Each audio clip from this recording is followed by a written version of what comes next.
नमस्कार विद्यार्थी मित्रांनो, अभ्यास मित्र परिवारामध्ये तुम्हा सर्वांचं खूप खूप स्वागत आहे. तर आज आपण 13 ऑगस्ट 2026 चं करंट अफेअर्स या ठिकाणी बघणार आहोत. तर सेशन सुरू करण्याआधी PYQ साठी 360 डिग्री बॅच तुम्ही जॉइन करू शकता. उद्या म्हणजेच आज आपले जे काही ऍडमिशन आहेत मित्रांनो, तर ते सुरू झालेले आहेत. 80व्या स्वातंत्र्य दिनानिमित्त फक्त 80 रुपयामध्ये आपल्याला ही बॅच जी आहे ती मिळणार आहे अभ्यास मित्र ऍप्लिकेशनवर. बाकी तलाठी भरतीसाठी सिलेक्शन बॅच तुम्ही अभ्यास मित्रच्या ॲपवरून जॉइन करू शकता. टेलिग्राम, इंस्टाग्राम पेज जॉइन करायचे. काही अडचण येत असेल तर कॉल मेसेज करायला विसरू नका. आजचा पहिला प्रश्न घेऊया. ऑगस्ट 2026 मध्ये सांख्यिकीय भौतिकशास्त्रातील उत्कृष्ट योगदानाबद्दल प्रतिष्ठेचे डिराक पदक मिळवणारे पहिले भारतीय भौतिकशास्त्रज्ञ कोण ठरले आहेत? तर मित्रांनो, प्रोफेसर दीपक धर यांना ऑगस्ट 2026 मध्ये जो काही भौतिकशास्त्रामध्ये आपल्याला बघायला मिळतो तर एक प्रतिष्ठित डिराक पदक जे आहे ते त्यांना मिळालेलं आहे. कशासाठी? तर त्यांच्या सांख्यिकी यांत्रिकीमधील त्यांचं जे काम आहे त्या योगदानाबद्दल त्यांना हा सन्मान देण्यात आलेला आहे. त्यांनी जटिल प्रणाली आणि सँडपाईल मॉडेलवरचं त्यांच्या मूलभूत संशोधनासाठी हा पुरस्कार मिळालाय आणि असे ते पहिले भारतीय भौतिकशास्त्रज्ञ आहेत. तर त्यांच्या बाबतीत जर पाहिलं तर धर्स बर्निंग अल्गोरिदम, ठीक आहे, सो असं त्यांनी त्यांचं सँडपाईल मॉडेलचा अभ्यास करताना डेव्हलप केलं. डिराक मेडल बद्दल जर पाहिलं तर international centre for theoretical physics याद्वारे हा पुरस्कार दिला जातो. तर यावर्षी 4 शास्त्रज्ञांना संयुक्तपणे प्रदान करण्यात आले, ज्यामध्ये एक भारतातले दीपक धर आहेत, Tata institute of fundamental research मधले. दुसरे बर्नार्ड डेरिडा फ्रान्सचे, कॉलेज डी फ्रान्स. मार्क मेजार्ड इटलीचे, बोकोनी विद्यापीठ. आणि हाइम सोमपोलिन्स्की हिब्रू इस्रायल विद्यापीठ आणि हार्वर्ड युनिव्हर्सिटीचे. सो हे थोडंसं इथे लक्षात ठेवा. नेक्स्ट क्वेश्चन कडे जाऊया. ऑगस्ट 2026 मध्ये कोलंबियाचे नवीन 36वे राष्ट्रपती म्हणून कोणी शपथ घेतलेली आहे? तर अबेलार्दो देला एस्प्रिएला यांनी शपथ घेतली, जे पुराणमतवादी वकील आणि उद्योगपती आहेत. तर कोलंबियाचे 36वे राष्ट्राध्यक्ष म्हणून त्यांनी शपथ घेतली. गुस्ताओ पेट्रो यांची त्यांनी जागा घेतलेली आहे. कोलंबिया, बोगोता राजधानी आहे कोलंबियाची आणि कोलंबियन पेसो हे काय आहे? चलन आहे. साऊथ अमेरिकेमधील एक देश आहे. 9 ते 12 ऑगस्ट 2027 दरम्यान कोणत्या देशाद्वारे आयोजित टॅलिस्मन सेबर 2027 हा बहुराष्ट्रीय लष्करी सरावामध्ये भारत सहभागी होणार आहे? तर हा ऑस्ट्रेलियाद्वारे आयोजित आहे. सो बेसिकली ऑस्ट्रेलिया आणि युनायटेड स्टेट्सद्वारे आयोजित आहे. ऑस्ट्रेलियामध्ये जर आपण पाहिलं तर जे काही उत्तर आणि मध्य ऑस्ट्रेलिया आहे, कोरल सी आणि ऑस्ट्रेलियाचे विशेष आर्थिक सागरी क्षेत्र जे तिथे आयोजित करण्यात आलेले 9 ऑगस्ट ते 22 ऑगस्ट 2027 मध्ये. एवढं लक्षात ठेवा. जो बहुराष्ट्रीय लष्करी सराव आहे टॅलिस्मन सेबर. पुढे जाऊया. यामध्ये भारतासह 24 पेक्षा जास्त देश सहभागी होणार आहेत. यामध्ये मित्र राष्ट्रांच्या सैन्यांमधलं समन्वय वाढवायचं, संयुक्त युद्ध क्षमता डेव्हलप करायची आणि प्रादेशिक सुरक्षा तसंच संकट निवारण क्षमता बळकट करणं हे याचं उद्दिष्ट आहे. मग इतर सैन्य अभ्यास सुद्धा तुम्हाला दिलेले आहेत, ज्याविषयी ऑलरेडी आपण कधी ना कधी पाहिले, तर थोडंसं रिवाइज करून घ्याल. नेक्स्ट क्वेश्चन आहे की ऑगस्ट 2026 मध्ये भारताचं पहिलं स्कोप 2 उत्सर्जन मुक्त प्रमुख बंदर कोणतं बनलेलं आहे? तर मित्रांनो, विओ चिदंबरम पोर्ट जे तमिळनाडू मधलं, तर हे भारतातलं पहिलं स्कोप 2 उत्सर्जन मुक्त बंदर जे आहे ते बनलेलं आहे. तर यामध्ये ऊर्जा व्यवस्थापन प्रणालीसाठी ISO 50,001/2018 प्रमाणपत्र सर्टिफिकेशन मिळवणारं पण देशातलं हे पहिलं बंदर ठरलेलं आहे. बेसिकली तमिळनाडू मधलं जे तुतीकोरीन बंदर आहे त्याचंच नाव आहे विओ चिदंबरम. ठीक आहे. तर पुढे जाऊया. स्कोप 2 उत्सर्जन म्हणजे काय? तर यामध्ये खरेदी केलेली वीज, वाफ, उष्णता आणि शीतलीकरण यांच्यामुळे होणारे जे काही अप्रत्यक्षरित्या हरितगृह वायूचं उत्सर्जन जे आहे ते आता इथे काय झालेलं आहे तर कमी झालेलं आहे. बेसिकली हे तुम्ही लक्षात ठेवू शकता. स्कोप 2 उत्सर्जन. ऑगस्ट 2026 मध्ये कोरिया मास्टर्स सुपर 300 बॅडमिंटन स्पर्धेत महिला एकेरीचे विजेतेपद जिंकणारी पहिली भारतीय खेळाडू कोण ठरली आहे? तर पहिली भारतीय खेळाडू ठरलेली आहे अश्मिता चलिया. ठीक आहे. ऑप्शन नंबर 1 हे करेक्ट उत्तर आहे. सो ही आसाम मधली स्टार बॅडमिंटन पटू आहे अश्मिता चलिहा, जिने यामध्ये पहिली भारतीय खेळाडू ठरली महिला एकेरीचं विजेतेपद पटकावणारी. तिने चीनच्या हान चियांशीचा पराभव केला आणि पुरुष एकल विजेतामध्ये झू जिआनचेन हा चीनचाचे, पुरुष दुहेरीमध्ये टीकाईऊन आणि यापरॉय किंग मलेशियाचे. त्याचबरोबर जर आपण पाहिलं तर महिला दुहेरीमध्ये लुओ ई वांग टिंगे यांनी चीनचे आहेत. ठीक आहे. तर विजेतेपद पटकावलं. ऑगस्ट 2026 मध्ये लाईफ टाइम लिबर्टेरियन अवॉर्डने सन्मानित होणारे पहिले भारतीय लेखक कोण ठरलेले आहेत? इम्पॉर्टंट क्वेश्चन आहे. तर लक्षात ठेवा, गुरुचरण दास हे याचं करेक्ट आन्सर आहे. तर प्रख्यात भारतीय लेखक आहेत ते आणि विचारवंत आहेत गुरुचरण दास. तर स्वातंत्र्य आणि उदारमतवादाच्या क्षेत्रामधील जे काही त्यांचं योगदान आहे, तर त्या संदर्भात प्रतिष्ठेचा जीवनगौरव पुरस्कार त्यांना देण्यात आलेला आहे. सो हा सन्मान मिळवणारे ते पहिले भारतीय लेखक ठरले. नेपाळची जी राजधानी आहे काठमांडू, त्या ठिकाणी लिबर्टी इंटरनॅशनलच्या 40व्या जागतिक परिषदेमध्ये त्यांना हा पुरस्कार प्रदान करण्यात आलेला आहे. नेक्स्ट क्वेश्चन, केंद्रीय मंत्री डॉक्टर जितेंद्र सिंह यांनी ऑगस्ट 2026 मध्ये भारताच्या पहिल्या पर्यावरण आधारित शैक्षणिक केंद्राचं प्रकृती ज्ञानधामचं उद्घाटन कुठे केलेलं आहे? तर लक्षात ठेवायचे, लखनौ मध्ये, उत्तर प्रदेशमध्ये याचं जे काही जितेंद्र सिंह यांनी काय केलेलं आहे, तर बांद्रा या ठिकाणी महर्षी पराशर बायो रिसर्च सेंटर मध्ये भारताच्या पहिल्या पर्यावरण आधारित शैक्षणिक केंद्र प्रकृती ज्ञानधामचं उद्घाटन केलेलं आहे. सो CSIRचं राष्ट्रीय वनस्पती संशोधन संस्थेद्वारे याचं डेव्हलपमेंट केली गेली. तर प्रयोगशाळांमधील वैज्ञानिक ज्ञान जे आहे ते समाजापर्यंत पोहोचवायचं, जैवविविधता संवर्धन, पर्यावरण शिक्षण आणि भारताच्या समृद्ध वनस्पती वारशाला प्रोत्साहन देणं हे याचं उद्दिष्ट आहे. मानव आणि वन्य प्राणी यांच्यामधील वाढता संघर्ष रोखण्यासाठी कोणत्या राज्य सरकारने फार्म गार्ड ही AI आधारित डिजिटल सेंटिनल प्रणाली तैनात केलेली आहे?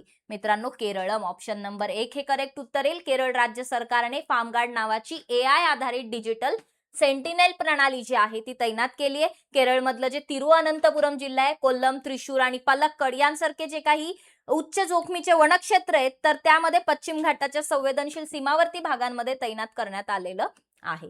सो यामध्ये या सिस्टम नुसार अत्याधुनिक आणि नाईट विजन कॅमेऱ्यांच्या मदतीने 200 मीटर रेडियस मधील जे काही फॉरेस्ट आहेत तर त्यांच्या सीमांवर 24 तास देखरेख ठेवली जाईल. सो ज्यावेळी एखादा वन्य प्राणी, हत्ती, वाघ, रानडुक्कर हे लोकवस्तीच्या जिथे हॅबिटेट आहे, ह्युमन हॅबिटेट, त्याच्या डिरेक्शन मध्ये येतील, लगेच AI त्याला ओळखेल आणि लगेचच वन अधिकाऱ्यांना सतर्कतेचा इशारा मिळेल. नेक्स्ट क्वेश्चन, ऑगस्ट 2026 मध्ये भारत आणि अमेरिकी नौदल यांच्यात होणारा 8वा स्फोटक सामग्री विल्हेवाट सराव 2026 कुठे आयोजित केला जातोय? तर लक्षात ठेवा, कोची, केरळ हे याचं करेक्ट आन्सर आहे. तर हा जो स्फोटक सामग्री विल्हेवाट EOD सराव आहे 2026चा, तो भारतीय लष्कर आणि अमेरिकन नौदल यांच्यामध्ये सदर्न नेव्हल कमांड कोची, केरळमध्ये आयोजित केला जातोय. 8वी द्विपक्षीय आवृत्ती आहे. 10 ऑगस्ट ते 14 ऑगस्टच्या दरम्यान 5 दिवसाचा आयोजित केलेला सराव आहे. तर याचं मुख्य उद्दिष्ट काय? तर जे काही दोन्ही नौदल आहेत त्यांच्या विशेष पाणबुड्या आणि स्फोटक सामग्री निकामी करणाऱ्या पथकांमधील व्यावसायिक सहकार्य आणि अंतर कार्यक्षमता मजबूत करणं. त्यानंतर पुढचा प्रश्न बघा, नीती आयोगाच्या शालेय शिक्षण गुणवत्ता निर्देशांक सेक्री 2026 नुसार केरळला मागे टाकून कोणत्या राज्याने अव्वल स्थान पटकावलंय? तर पंजाब राज्याने अव्वल स्थान पटकावलेलं आहे. सो नीती आयोगाचा जो ACQI रिपोर्ट जो आहे, निर्देशांक जो आहे, त्या इंडेक्स नुसार 2026 मध्ये पंजाबने केरळला मागे टाकून अव्वल स्थान पटकावलेलं आहे. पंजाबने 2020च्या आवृत्तीमधील 27व्या स्थानावरून 2026 मध्ये डायरेक्ट पहिल्या पोझिशनला जम्प केलंय. तर शालेय शिक्षण गुणवत्ता निर्देशांक जो आहे हा राज्य आणि केंद्रशासित प्रदेशांमधील जे काही शालेय शिक्षण आहे त्याची कशी कामगिरी केली जाते त्या कोणत्या राज्यात, तर त्याचं इव्हॅल्युएशन करण्यासाठी नीती आयोगाने डेव्हलप केलेला आहे जॉईंट इंडेक्स आपल्याला बघायला मिळतो. मग यामध्ये अध्ययन, निष्पत्ती, उपलब्धता, समानता, पायाभूत सुविधा आणि प्रशासन सारख्या मापदंडाचं मूल्यांकन केलं जातं. युजिन, ओरेगॉन, अमेरिका येथे आयोजित वर्ल्ड ॲथलेटिक्स अंडर 20 चॅम्पियनशिप 2026 मध्ये उंच उडी स्पर्धेत रौप्य पदक जिंकणारा पहिला भारतीय खेळाडू कोण ठरलेला आहे? तर मित्रांनो, बसंत कुमार मेघवाल हे याचं करेक्ट आन्सर आहे.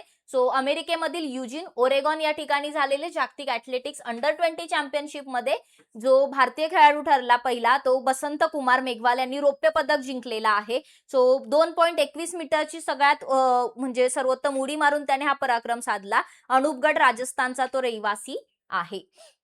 भारताने जागतिक ॲथलेटिक्स अंडर 20 चॅम्पियनशिप 2026 मध्ये एकूण 3 पदके जिंकली, 2 रौप्य आणि 1 कांस्य.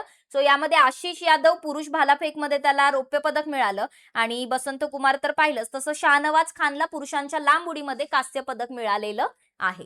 केंद्रीय सहकार मंत्री अमित शाह यांनी ऑगस्ट 2026 मध्ये कोणत्या शहरात शहरी सहकारी बँकांसाठी बँक इन अ बॉक्स आणि सुरक्षा कार्य केंद्र सुरू केलेले आहे?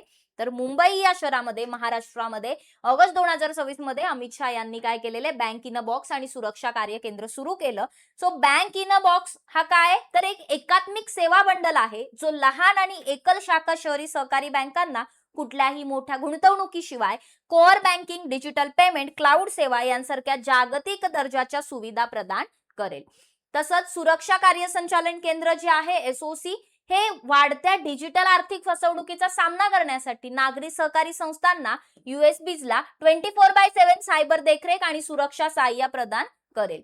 नेक्स्ट क्वेश्चन, झांबियाच्या सर्वोच्च न्यायालयाच्या पहिल्या महिला न्यायाधीश म्हणून भारतीय वंशाच्या कोणत्या न्यायमूर्तींनी शपथ घेतलेली आहे, तर लक्षात ठेवा न्यायमूर्ती आभा नायर पटेल हे याचं करेक्ट उत्तर येईल. ज्या भारतीय वंशाच्या आहेत, झांबियाच्या सर्वोच्च न्यायालय जे आहे त्याच्या पहिल्या महिला न्यायाधीश म्हणून त्यांनी शपथ घेतली आहे. त्यांचा जन्म नवी दिल्लीत झाला होता. 1973 मध्ये ते झांबियाला शिफ्ट झाले आणि झांबिया माहिती असलं पाहिजे लुसाका राजधानी आहे. झांबियन क्वाचा हे चलन आहे. इराणने ऑगस्ट 2026 मध्ये आपल्या सर्वोच्च राष्ट्रीय सुरक्षा परिषदेचे नवीन सचिव म्हणून कोणाची नियुक्ती केलेली आहे, तर मोहसेन रजाई याचं करेक्ट आन्सर आहे. इस्लामिक रिव्होल्युशनरी गार्ड कॉर्प्सचे माजी कमांडर आहेत मोहसेन रजाई, यांची आपल्या सर्वोच्च राष्ट्रीय सुरक्षा परिषदेचं नवीन सचिव म्हणून नियुक्ती झाली. मोहम्मद बगैर जुलगद्दर यांची त्यांनी जागा घेतली आहे. इराण जर आपण पाहिलं तर तेहरान राजधानी आहे, राणी रियाल हे त्याचं चलन आहे. लास्ट क्वेश्चन, ऑगस्ट 2026 मध्ये केंद्रीय गृहमंत्री अमित शहा यांनी कोणत्या राज्यात केंद्रशासित प्रदेशात हर घर तिरंगा या यात्रेला हिरवा झेंडा दाखवलाय, तर करेक्ट आन्सर आहे पॉंडिचेरी. ऑप्शन नंबर 1 पुदुच्चेरी मध्ये जर आपण पाहिलं तर हर घर तिरंगाला झेंडा दाखवलाय, हिरवा झेंडा अमित शहा यांनी 9 ऑगस्टला. सो तिथून मुरुगा थिएटर सिग्नल पासून या भव्य तिरंगा यात्रेला सुरुवात केलेली आहे. मित्रांनो हे थोडंसं फास्ट झालंय आजचं सेशन, ठीक आहे, पण करंट अफेअर्स जे आहे यामध्ये तुमच्या नजरेसमोरून गेलं पाहिजे, ठीक आहे. उद्यापासून थोडंसं स्लो करेल मी अगेन, पण याला रिवाइज करायचं आहे. मोहिमेचा कालावधी जो पाहिला तर यामध्ये 9 ऑगस्ट पासून 17 ऑगस्ट पर्यंत आयोजित केला गेलाय. 2026 ची संकल्पना जी आहे ती वंदे मातरम या राष्ट्रगीताच्या 150व्या वर्षाच्या विशेष पूर्ततेच्या प्रसंगाला समर्पित आहे. तर PYQ 360 डिग्रीची बॅच तुम्ही ऍप्लिकेशन वरून जॉईन करू शकता. आजपासून ऍडमिशन ओपन झालेले आहेत. जो 80वा स्वातंत्र्य दिन आहे त्या निमित्ताने आपण 80 रुपयामध्ये PYQ ची बॅच टॉपिक नुसार विषयानुसार डिटेल स्पष्टीकरण अभ्यास मित्र ऍप्लिकेशन मध्ये देतोय. 2013 पासून 26 पर्यंतचे सगळे PYQ 100 दिवसाच्या व्हॅलिडिटीसाठी तुम्हाला बॅच मिळून जाईल. तलाठी भरतीची सिलेक्शन बॅच तुम्ही घेऊ शकता. त्याचबरोबर गटक पूर्व परीक्षेसाठी ही बॅच आहे. तर अभ्यास मित्रचा ऍप डाउनलोड करा, टेलिग्राम इंस्टाग्राम पेज जॉईन करायचे आणि काही अडचण येत असेल तर कॉल मेसेज करायला विसरू नका. आणि या क्वेश्चनचा आन्सर कमेंट बॉक्स मध्ये सांगायचंय. कोणत्या राज्य सरकारने फार्म गार्ड ही AI आधारित डिजिटल सेंटिनल प्रणाली तैनात केलेली आहे? कमेंट करून उत्तर नक्की सांगा आणि व्हिडिओ आवडला असेल तर लाईक करा, शेअर करा, चॅनलला सबस्क्राईब करायला विसरू नका. धन्यवाद. बघत राहा अभ्यास मित्र. Thank you very much.